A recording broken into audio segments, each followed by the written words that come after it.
Good morning. Let's check out our calendar today. We are, got my signs ready to sing. Here we go. January, February, March, April, May, June, July, August, September, October, November, December, 12 months in a year. Month we just started is April. A-P-R-I-L, April, and we are finishing up the first week of April. It wasn't all the first week of April. Think back. These days were the month that happened before April. Do you remember what that was? We had March before April, and so we could count backwards. We had 31, 30, and 29. Those days were all part of March, and now we're ready to be in April. There's Sunday and there's Monday, there's Tuesday and there's Wednesday, there's Thursday and there's Friday, and then there's Saturday. Days of the week, days of the week, days of the week, days of the week, days of the week.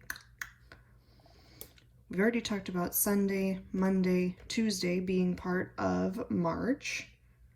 We're looking at our numbers. Here's one that's missing. What number goes in today? We need number 3 today. Halfway around and around again. All right. Then we need to know what day it is today. Today is Friday. That means yesterday was Thursday, Corinne's birthday. Hope it was great, Corinne. And tomorrow will be Saturday. So that means you won't need to do your calendar or notebook tomorrow because it would be a regular stay-home day. Yesterday was Thursday, yesterday was Thursday, today is Friday, today is Friday, tomorrow will be Saturday, tomorrow will be Saturday. A no school day, a no school day. Hard for me to decide what to put in there when we usually say it's a stay-home day, but all our days right now are stay-home days. So in your calendar or in your notebook, you can choose how you want to write today's date, if you'd like to write it with numbers or if you'd like to write it with words. I have some words in mind. I said Friday, April 3rd, 2020. Your math activity today is comparing lengths, and I want to talk just a little bit about that before you get started. Oh, I think today might be comparing weights, not lengths. You did weights yesterday, lengths today. Here we go.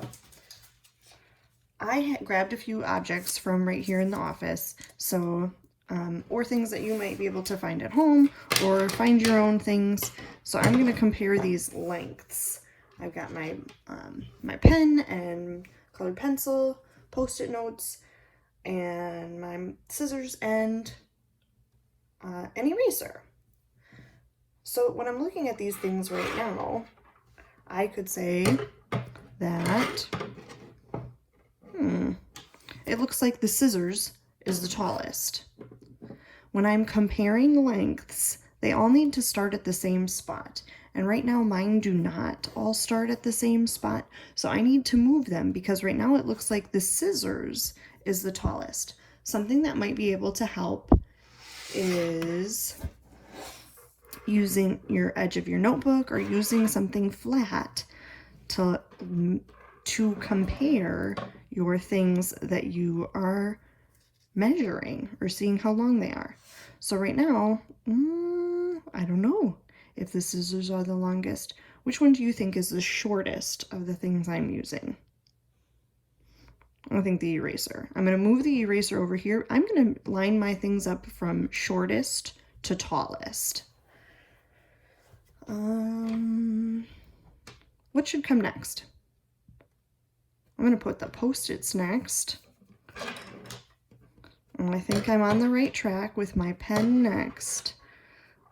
and then the colored pencil, and it does look like the scissors are the tallest. I'm going to use another way to compare. I'm at the top of the scissors, and there's still some space between the colored pencil and my paper. So right now I have these in order from smallest to biggest. One of the things I asked you to show either in your notebook or on paper is find a pencil and then find 3 things that are smaller than your pencil and 3 things that are longer than your pencil. If you want to do an activity like this and draw me some pictures of comparing lengths of things, that would be great too. I just wanted to show it's important when you're comparing lengths that they all start at the same spot. All right, we did some comparing lengths. Now let's look at our word family.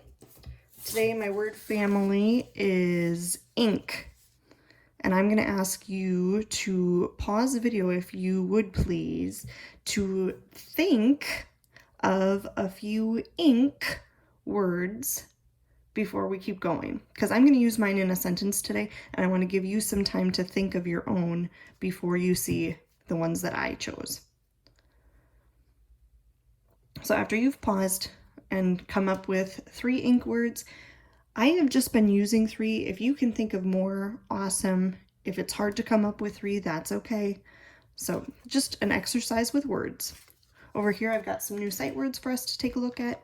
Here are 6 little words you'll need. Here are 6 little words you'll need if you really want to read. If you really want to read. This, were, see, for, use, how. Know these words and you'll read too. Know these words and you'll read too.